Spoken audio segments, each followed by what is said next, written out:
കാരണം ഈ രക്ഷാപ്രവർത്തനത്തിന്റെ ഔന്നത്യം മനസ്സിലാക്കാൻ നമ്മുടെ പാവപ്പെട്ട റെയ്സിന് കഴിഞ്ഞില്ല. BJP-യുടെ കിഷൻ റെഡ്ഡിയൊക്കെ പറയുന്നത് രാഹുൽ മിണ്ടുന്നില്ല എന്നുള്ളതാണ്. എനിക്ക് പറയാനുള്ളത്, അടുത്ത തവണ ധീരതയ്ക്കുള്ള അവാർഡ് ഈ പറയുന്ന DYFIയുടെ ഏതെങ്കിലും നേതാക്കന്മാർക്ക് തീർച്ചയായും കൊടുക്കണമെന്നാണ്. നമ്മുടെ എല്ലാ നന്മകളുടെയും ആൾരൂപമായിട്ടുള്ള മോഹൻലാൽ പടം വരച്ച് നാളെ ഇന്ന് വൈകുന്നേരം എറണാകുളം ബോഡ്ജറ്റിയിലിട്ട് നിരത്തിയിട്ട് വിറ്റിട്ട് വേണം പുള്ളിക്ക് നാളെ കഞ്ഞി കുടിക്കാൻ എന്നുള്ളതുകൊണ്ട് അദ്ദേഹത്തോട് എനിക്ക് പരാതിയില്ല.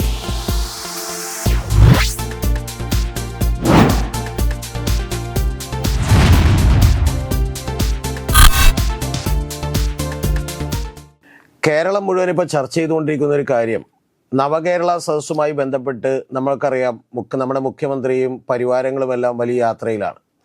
ആ യാത്രയിൽ നമ്മുടെ ഏതാനും ചില യൂത്ത് കോൺഗ്രസ്സുകാർ ഇടക്ക് വന്ന് കരിങ്കൊടിയൊക്കെ കാണിക്കുന്നുണ്ട്. വിരലിലെണ്ണാവുന്ന ആളുകളേ ഉള്ളൂ. നമ്മുടെ പോലീസുകാർക്ക് പിടിച്ചു മാറ്റാൻ കഴിയുന്നത്ര ആളുകളേ ഉള്ളൂ. പക്ഷേ പോലീസുകാർ പിടിച്ചു മാറ്റിക്കഴിഞ്ഞ് വളരെ ദയനീയമായി യൂത്ത് കോൺഗ്രസ് പരാജയപ്പെട്ട് താഴെ ഇരിക്കുമ്പോഴും നമ്മൾ കഴിഞ്ഞ ദിവസങ്ങളിൽ കണ്ട കാഴ്ചയെന്ന് പറയുന്നത്, മുഖ്യമന്ത്രിയുടെ ഗൺമാന്മാർ ചിലർ വന്ന് ആക്രോശിച്ചുകൊണ്ട് ഇവരെ തല്ലിച്ചതക്കുന്ന ദൃശ്യങ്ങളാണ്. ഈ തല്ലിച്ചതക്കുന്ന ദൃശ്യങ്ങളിൽ നേരത്തെ നമ്മൾ കണ്ടു, DYFIക്കാർ വന്ന് ഒരു പൂച്ചട്ടി രക്ഷാപ്രവർത്തനം നടത്തിയിരുന്നു. അതുകൂടാതെ ഗൺമാന്മാർക്ക് ഒരു അധികാരവുമില്ലാത്ത, പോലീസ് വേഷത്തിലല്ലാതെ മറ്റുള്ളവരെ തല്ലാൻ പോലും പാടില്ല എന്ന് നിയമമുള്ള ഈ സ്ഥലത്ത് ഗൺമാന്മാർ രാജാവിനേക്കാൾ വലിയ രാജഭക്തി പ്രകടിപ്പിച്ചുകൊണ്ട് ആളുകളുടെ തലതല്ലി പൊളിക്കാൻ ശ്രമിക്കുന്ന കാര്യമാണ് നമ്മൾ കണ്ടുകൊണ്ടിരിക്കുന്നത്. ഈ കാര്യം കാണുമ്പോൾ ഇതിൽ ഏറ്റവും പ്രധാനപ്പെട്ട ഒരാൾ അനിൽകുമാർ എന്ന് പറയുന്ന ഒരാളാണ്. ഈ അനിൽകുമാർ 2014 മുതൽ, എൻ്റെ ഓർമ്മ ശരിയാണെങ്കിൽ അന്ന് മുതൽ പാർട്ടി CPM-ന്റെ പാർട്ടി സെക്രട്ടറിയായി പിണറായി വിജയൻ അവരോധിക്കപ്പെട്ട നാൾ മുതൽ അദ്ദേഹത്തോടൊപ്പമുള്ള ഒരാളാണ്. അദ്ദേഹത്തെ സംരക്ഷിക്കേണ്ടത് അനിൽകുമാറിന്റെ ബാധ്യതയാണ്. അദ്ദേഹത്തോട് സ്നേഹമുണ്ടാവേണ്ടത് ഒരു തെറ്റുമല്ല.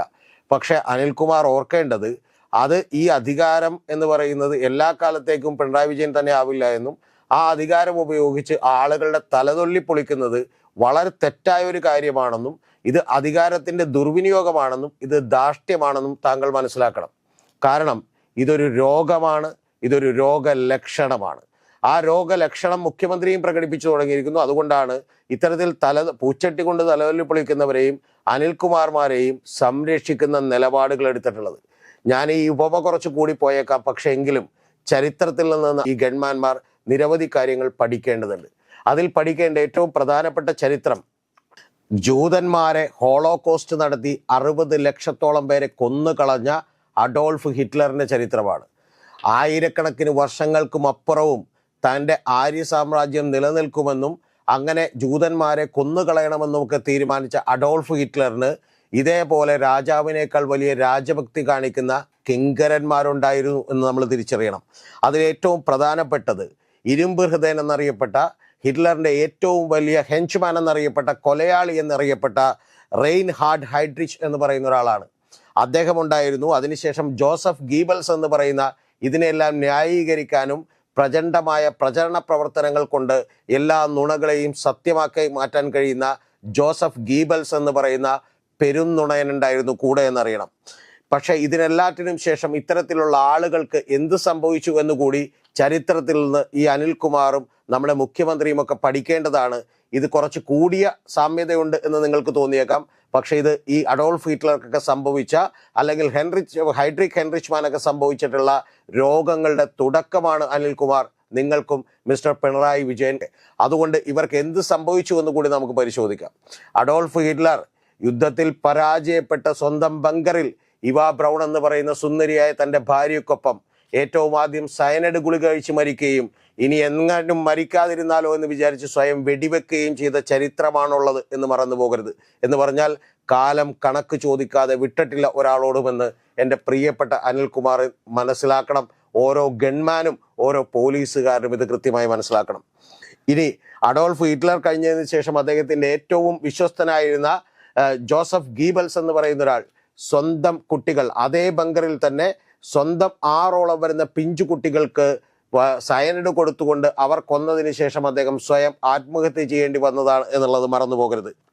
റെയിനാർഡ് ഹെൻറിച്ച് ഹെയ്ലർ എന്ന് പറയുന്ന ഹിറ്റ്ലറിന്റെ വിശ്വസ്തനായ കൊലയാളിയായിരുന്ന ഒരാൾ, അയാൾ ഇവിടുന്ന് പോവുകയും ചെക്കോസ്ലാവാക്യയിലെത്തുകയും അവിടെ ഒരു സാധാരണ സോൾജിയറായി പിടിക്കപ്പെടാതെ ജീവിതം നയിക്കാൻ ആഗ്രഹിക്കുകയും ചെയ്തിട്ടും പിന്നീട് പിടിക്കപ്പെടുമെന്ന് ഒളിവ് ജീവിതത്തിൽ പിടിക്കപ്പെടുമെന്ന് ഉറപ്പായപ്പോൾ അദ്ദേഹം ഇതുപോലെ തന്നെ സയനൈഡ് കഴിച്ച് ആത്മഹത്യ ചെയ്യാനുണ്ടായത്. ഇതിൽ പിടിക്കപ്പെടാതെ പോയ ഒരേ ഒരാളുടെ പേര് അന്ന് ലഫ്റ്റനന്റ് കേണലായിരുന്ന അഡോൾഫ് ഐക്ക്മാൻ എന്ന് പറയുന്ന ഒരാളാണ്.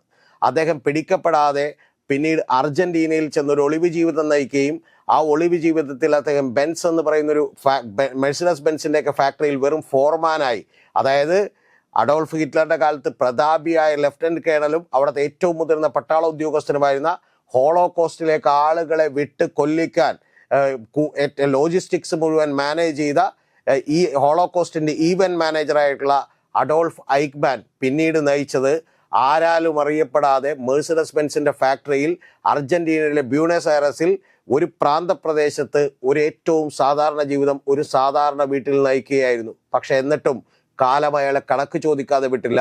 കാരണം അയാളുടെ മകൻ ആ പെൺകുട്ടിയെ പ്രണയിക്കുന്നു. ആ പെൺകുട്ടിയുടെ വീട്ടുകാർ ഇയാളുടെ വീട്ടിലേക്ക് വരുന്നു. ആ പെൺകുട്ടി ഹോളോകോസ്റ്റിന്റെ നരകയാതനകൾ അനുഭവിച്ചൊരു കുടുംബമായിരുന്നു.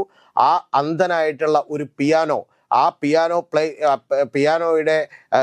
പ്ലേ ചെയ്തുകൊണ്ടിരുന്ന അദ്ദേഹം ഇയാൾ ഒരു ജൂതനാണെന്ന് കണ്ടെത്തുകയും ഇദ്ദേഹം ഐക്ക്മാൻ എന്ന് പറയുന്ന ആളാണോ എന്ന് സംശയിക്കുകയും ചെയ്യുകയും പിന്നീട് അങ്ങനെ അത് മൊസാദിന് വിവരം കൊടുക്കുകയും ചെയ്തുകൊണ്ടാണ് അഡോൾഫ് ഐക്ക്മാൻ എന്ന് പറയുന്ന നേരത്തെ പറഞ്ഞ ഈവൻ ഹോളോകോസ്റ്റ് എന്ന് പറയുന്ന 60 ലക്ഷം പേരെ കൊന്നുകളഞ്ഞ ആ ഈവന്റുകളുടെ മാനേജറായിരുന്ന അഡോൾഫ് ഐക്ക്മാൻ പിടിക്കപ്പെടുന്നത്, പിന്നീട് വിചാരണ ചെയ്ത് തൂക്കിലേറ്റുന്നത്. ഇത് കുറച്ച് ഓവറായിട്ടുള്ള ഒരു കമ്പാരിസണായി ഇത് കേൾക്കുന്നവർക്ക് തോന്നിയേക്കാം. പക്ഷെ അതുകൊണ്ടാണ് ഞാൻ പറഞ്ഞത്, ഇവിടെ പിണറായി വിജയനും ഈ പറയുന്ന ഗൺമാന്മാരും ഈ കമ്പാരിസൺ അർഹിക്കുന്നില്ലെങ്കിൽ പോലും അവർ മനസ്സിലാക്കണം, ഇതൊരു രോഗലക്ഷണമാണ്, ഒരു രോഗത്തിന്റെ തുടക്കമാണ്. അതുകൊണ്ട് ചരിത്രത്തിൽ നിന്ന് നിങ്ങൾ ഇനിയുമേറെ പഠിക്കാനുണ്ട്.